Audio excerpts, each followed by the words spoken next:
Yaxshi. Bu yerda nechta turibdi? Bitta. Hop, 3-ko'lmakda-chi? 0. Demak, yo'q tushunchasi bizda mavjud emas tushunchasi nechaga teng ekan? 0 ga teng ekan. Hop, bolalar qarang.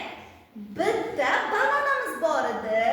Biz uni yeb qo'ysak nechta banan qoladi? 0 qolmaydi.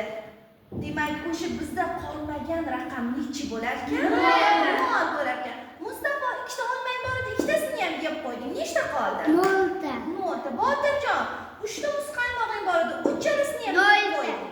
Yaxshi. Imronbek, 4 ta olmang bor edi, 4 tasini ham yeb qo'yding. Demak, senda qolmadi.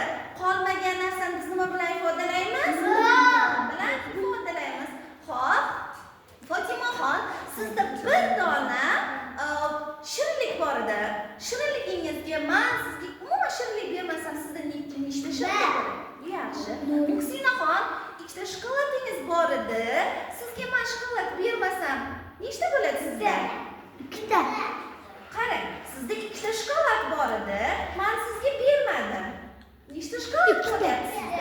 O'sha ikkitaligicha qolyapti. Abdurahmon, sizda 3 dona koptok bor edi. Men sizga koptok bermasam, sizda nechta koptok bo'ladi? O'sha 3 taligicha qoladi. Olimaxon, sizda 4 ta gul bor. Men sizga umuman gul bermasam, sizda nechta gul? 4 ta.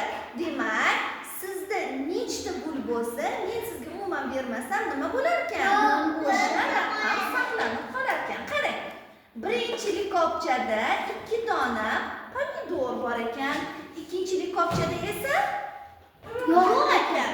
Xo'p, nechta qoladi u yerda? 2 ta. 2 ta Botirjon to'g'ri aytdilar.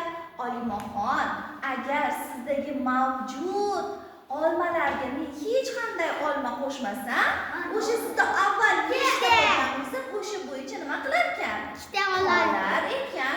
Xo'p, Zamzamoy, sizning likopchangizda 3 ta pomidor bor edi.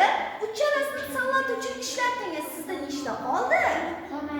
Qolmadi. Demak, qolmadini biz nima bilan belgilar ekanmiz? 0 bilan belgilar ekanmiz. Yaxshi.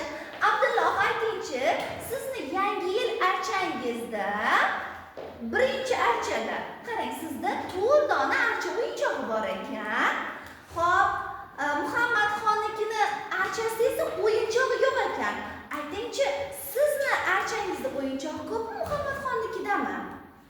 Unikida. Siznikida ko'p bo'lar ekan. Demak, biz katta yoki kichik ishorasini Abdullohning archasiga qaratib katta ishorasini qo'yamiz, Muhammadjonnikigami? Ahmadjonnikiga. Barakalla, yaxshi. Xo'p, Muhammad Yahyo, bu yerda olchalar bor ekan. Olchalarning birinchi to'plamida umuman yo'q ekan. Ikkinchi to'plamida esa nechta bor ekan? 3 dona bor ekan. Aytingchi, qaysi to'plamda ko'proq? 3 ta. Mavjud emasidami yoki 3 ta borida? Muhammad javob bersinlar. Katta ishorasini olchalarga qaratib qo'yamizmi yo yo'q olchalarga qaratib qo'yamizmi? Olchalarga qaratib qo'yamiz. Barakalla. Iskandar, aytingchi, birinchi shoxda 2 ta qushcha bor ekan, ikkinchi shoxda yo'q ekan. Katta kichik ishorasini qaysi tomonga qaratib qo'yamiz? Haliga. Qushlari bor tomonga, chunki ikkinchi daraxtda nima? Qushlar yo'q. Yaxshi. Hop, Ahmadjon, aytingchi, birinchi bog'da gullar yo'q ekan. Ikkinchi bog'da gullar soni nechta ekan? 5 ta ekan. Biz katta yoki kichik ishorasini, ya'ni katta ishorasini gullar bor tomonga qo'yamizmi, gullar yo'q tomongami? Gullar bor. Gullar bor tomonga qo'yamiz. Barakalla.